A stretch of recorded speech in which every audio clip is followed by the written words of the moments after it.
The South African Health Products Regulatory Authority says it will allow a tightly controlled distribution of ivermectin for COVID-19 patients. The drug, however, will only be available in exceptional, compassionate circumstances. This follows an unrelenting campaign to have the anti-parasitic drug approved for use in South Africa. AfriForum and the National Freedom Party had threatened court action to force authorities to allow it to be freely prescribed. The health authority said it was aware of a growing black market for the product and hoped making it legally available would end the illicit trade. The health products regulator says there is not yet enough clinical evidence to support claims that the drug is effective in serious coronavirus cases. Well, for more on the story, we're joined by Professor Mosa Moshabela from UKZN's College of Health Sciences. Professor Moshabela, good evening and thank you for your time. So we are seeing SAHPRA here. If you just perhaps comparatively take a look at what they were saying 2 weeks ago, cave in to the call that has been made by different individuals in the health professions and by South Africans for allowing the use of ivermectin, at least for humans and for human consumption. Let's talk about these parameters that they have set for the conditions under which this drug will be allowed to be used. Yeah, Kathy, greetings to you and your viewers. I think perhaps the first thing to note is that SAHPRA does not really approve of the use of ivermectin. And I know this is going to be difficult to understand, but simply put, they are basically saying that we're going to give you the space to use it as healthcare professionals, but you're using it at your own risk.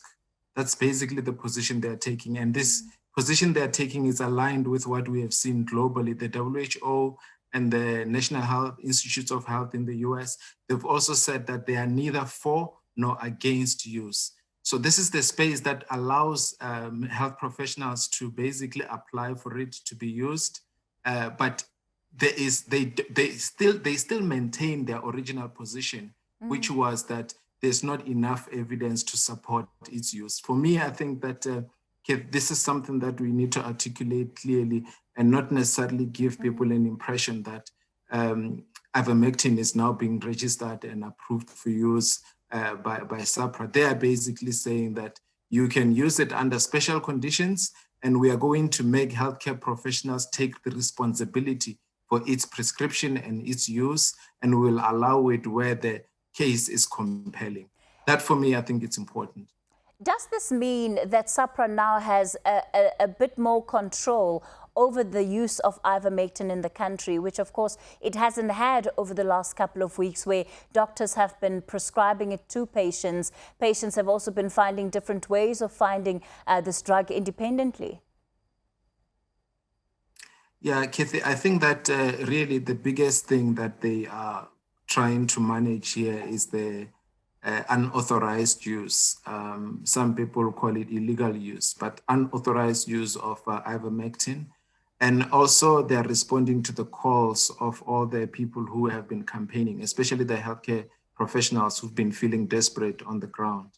But responding to that pressure, and we may call it caving in, perhaps it's a good thing on the one hand to basically allow for a little bit more control space for ivermectin to be used that they can monitor.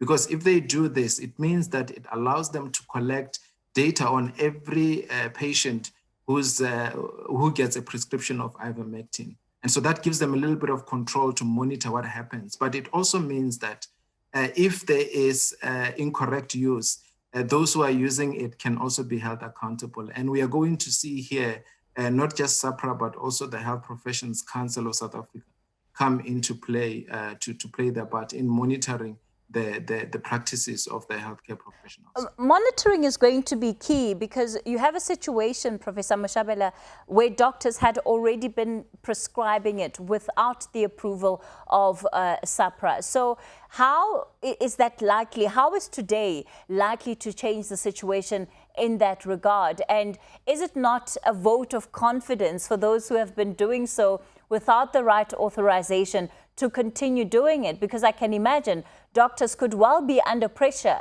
from patients who are saying, well, I want you to give me this drug because I've heard a story of my uncle or one of my relatives who was given it, and suddenly they improved, their situation improved. Yeah, Kathy, and I think that's a really important point, that actually it's not a vote of confidence in people that have been using it. If it was, SAHPRA would have been approving it and they would be backing the evidence. They are not doing that. And this is very important, I think. What they are basically saying is that you can use it at your own risk. We have to monitor it.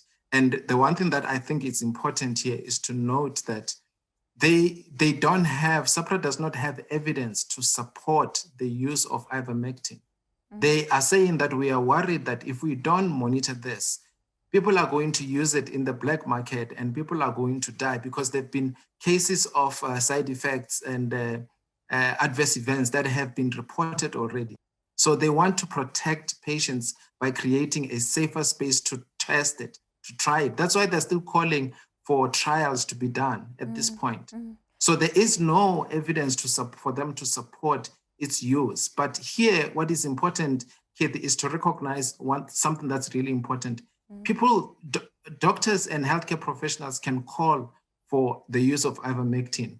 But as a doctor or a healthcare professional, you're not trained to evaluate the evidence. Yes, you may use the experience on the ground where you think patients are improving, or where you hear reports that supports the use of ivermectin. But if all the scientists who are reviewing the evidence are saying that we are not sure of this, I think as a healthcare professional, one needs to think twice before they approve or they prescribe the use of ivermectin. However, if they are going to do that, they are being given the space to do that. Right. I think that if our doctors were trained as scientists, then perhaps that will be different, but that is not the case. All right, that was the UKZN's College of Health Sciences, Professor Mosa Moshabela. Thank you for your time on News at Prime tonight.